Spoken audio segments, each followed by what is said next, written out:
Check-up no rádio com o médico geriatra Belísio Neto. Seja bem-vindo aqui ao nosso Panorama 95. Doutor Belísio, bom dia. Bom dia, Marcos. Bom dia, Alexandre. Bom dia, Tiago. Bom dia a todos os ouvintes, a todos os internautas. Uma satisfação imensa participar aqui mais uma vez do quadro Check-up no rádio. A gente nunca se cansa de falar sobre depressão na pessoa idosa, né? Que é um tema muito vigente e também preocupante, né? E vai ser o nosso tema de hoje, do nosso quadro Check-up no rádio, né, doutor Belísio? Exatamente, Marcos. A gente sempre tem que estar falando sobre doenças que estão relacionadas à saúde mental das pessoas. Em tempos de muita incidência de saúde mental na população adulto-jovem, os idosos também, embora passaram muito tempo subdiagnosticados ou não diagnosticados por crenças de que a doença era uma fraqueza, de que a doença era um espírito, era alguma coisa que não merecia tratamento, que aquela figura masculina ou aquela mulher sertaneja forte não poderia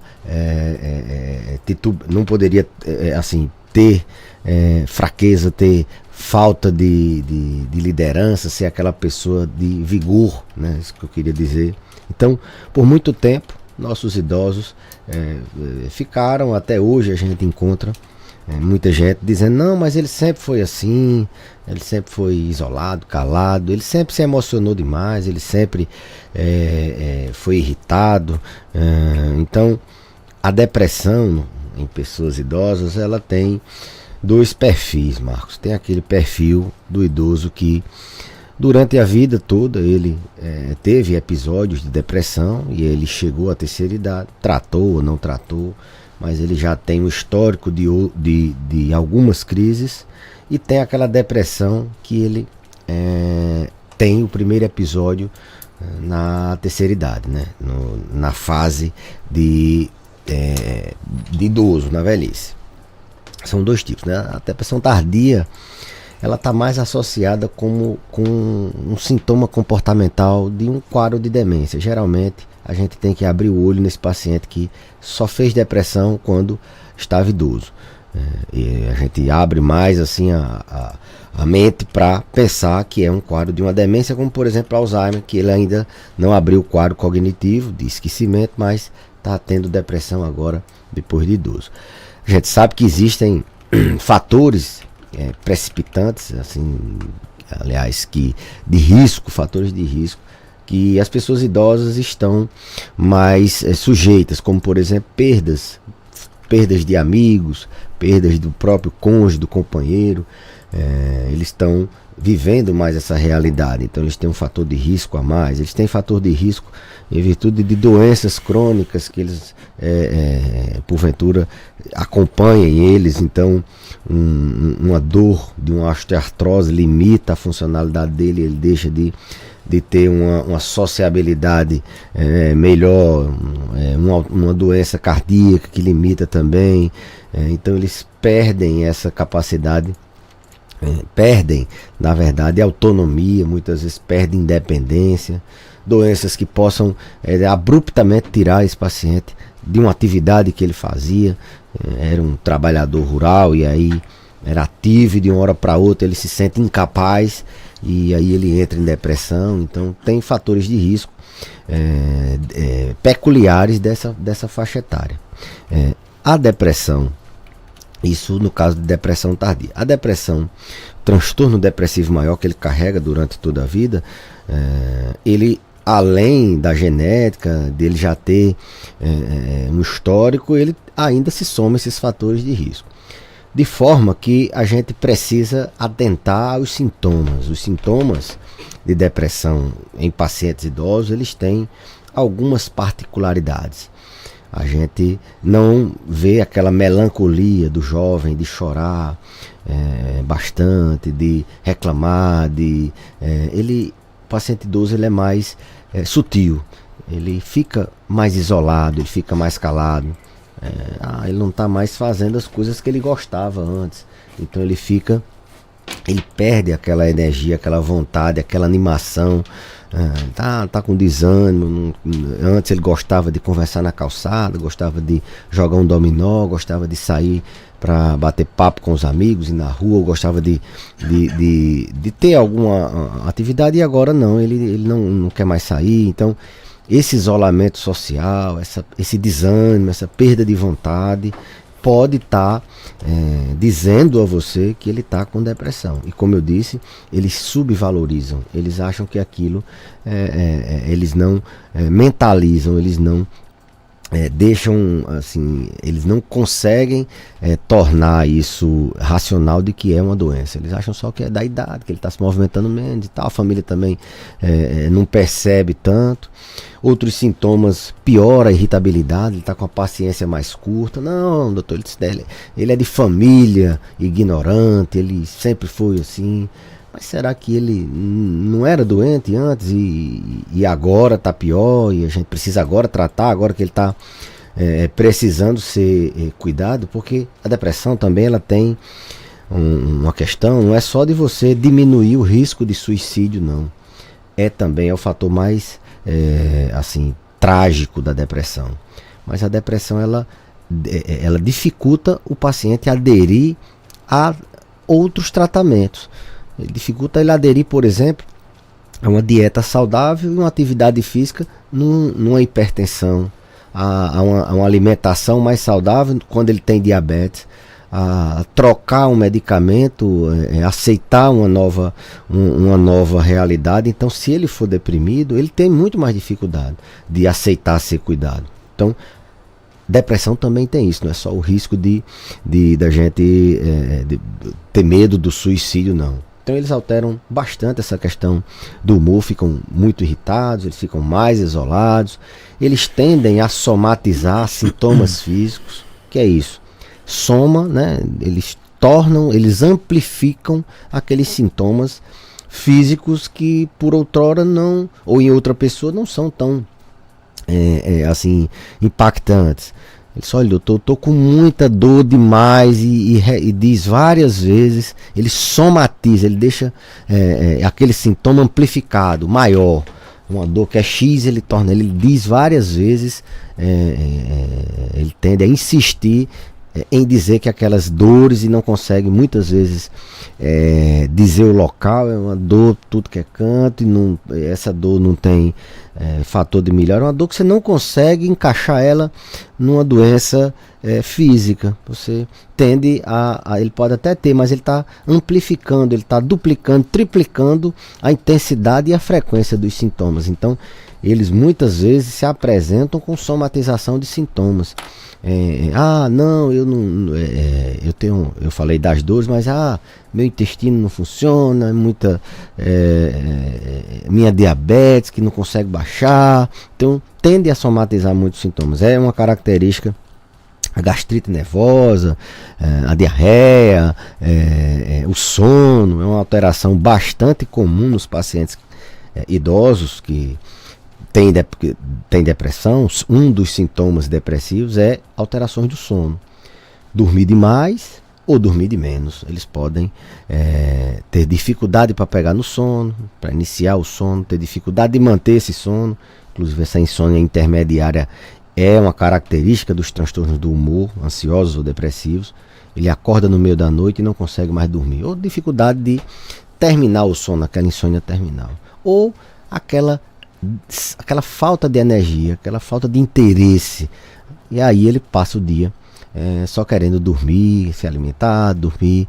Isso pode ser depressão também. Logicamente que ele pode sim chorar com facilidade, está mais emotivo, antes não era tão emotivo, está muito triste, uma intensidade de uma tristeza muito maior do que ele tinha há tempos atrás.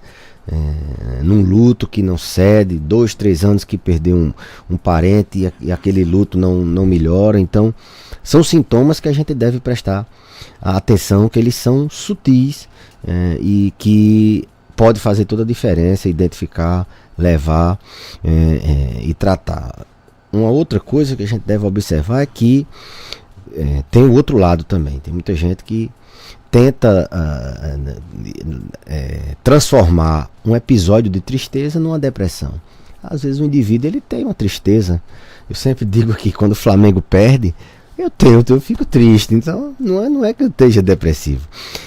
E se eu tivesse também, não teria problema nenhum em dizer isso. Doenças, elas acontecem não só a pancada na perna, não é só a doença do coração, não. A mente também tem doenças. Então, tristeza nem sempre é depressão. Agora, se aquela tristeza ela perdura vários dias, algumas semanas, e junto a isso você está muito irritado, está isolado, está sem vontade, não tente achar que não é por causa disso, é por causa daquilo.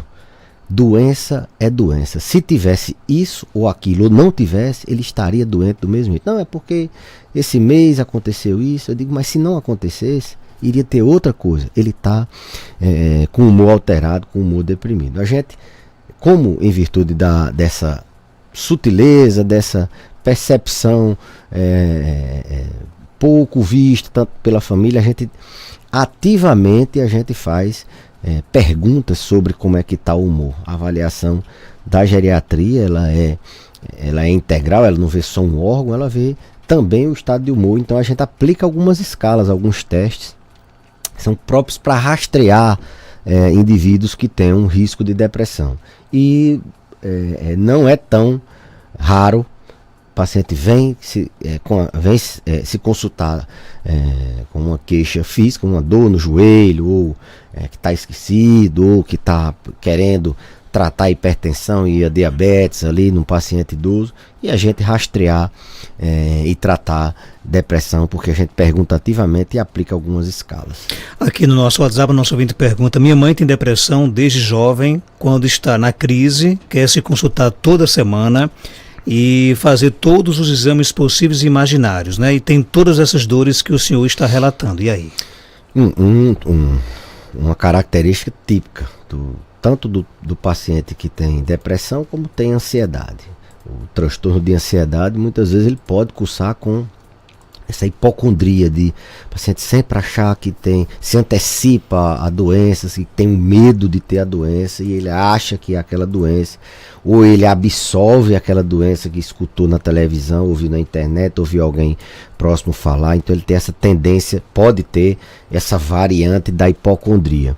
No caso da crise depressiva, de ter as dores e de quando tem as crises, quer se consultar toda semana, pode ser um viés desse da hipocondria, mas o que pouca gente fala é que tratar a depressão, Marcos, não é só remédio não. Tratar a depressão, até esses dias saiu uma publicação num veículo de comunicação leigo, mas que corroborado num grande estudo, que depressão, quando você prescreve depressão, você tem que prescrever terapia, psicoterapia. O paciente tem que ter abordagem de profissionais que trabalhem o pensamento, tem que ter atividade física, tem que ter lazer, ele tem que se alimentar bem também. Então na prescrição você tem que dizer a ele, olha, para tratar a depressão, o medicamento ele vai tirar os sintomas, ele vai deixar você sem sintomas, mas essa doença ela não vai se acabar, até porque o tratamento com medicamento ele dura pelo menos 2 anos às vezes. Depressão tardia muitas vezes dura pro resto da vida. Mas o paciente tem que entender que ele precisa de algumas outras coisas que não dependem de medicamento. É fazer terapia, fazer uma atividade física, se conseguir, ter uma atividade de lazer e se alimentar bem. Outras coisas que podem ajudar o paciente é o ambiente, um ambiente leve, evitar se envolver em problemas familiares desnecessários. Eu sei que é interessante que ele participe das decisões da família, mas tem algumas coisas que podem, só naquele momento, ele pode ser poupado, naquele momento de crise depressiva. Então a ideia é que o paciente não tenha crises, ele fique estável, tendo todo esse acompanhamento. Nesses casos, poderia ser que a gente melhorasse a assiduidade, a frequência, a quantidade de vezes em comum acordo com o terapeuta, numa crise dessa de procurar várias vezes ao médico, ele ia à terapia, né? Poderia ajustar a medicação. Às vezes eles têm recaídas, eles têm recidivas, eles têm momentos que a gente precisa ajustar o tratamento. Tem mais pergunta aqui no nosso WhatsApp. Doutor Belísio, como identificar na pessoa idosa os sinais de depressão? Geralmente eles reclamam, eles alegam alguma coisa? São mais sutis, são mais discretos, eles tendem a negar, né? Se você fala que o paciente tem depressão, muitas vezes termina a consulta, a gente fica até meio receoso como é que vai dar a notícia. Ele não imagina que a gente fechou um critério. Ele veio consultar de uma dor no joelho, ou uma dor que não passa, e ele acha que eu vou passar um remédio para dor, e a gente, não, olha, é uma depressão, depressão, eu não tenho depressão. Ele tem essa negação. A família também, pelo fato de não ver ele chorando, muitas vezes se assusta com o diagnóstico. A gente tem técnicas, logicamente, de dizer ao paciente e à família, mas, e ainda tem aquele mito de tomar medicamento controlado, né? Eles acham que além dos estigmas de dizer, não, quem é fraco, isso é doença para quem é fraco, isso é doença para quem não tem Deus no coração, essa doença isso, é aquilo. Ainda tem o mito de que medicamento controlado, de risco de medicamento controlado, de ficar dependente, né? Eles têm muito isso. E eu sempre digo que, primeiro, doença é doença. Pode ser na mente, pode ser no coração, pode ser no rim. Tem que ser tratada.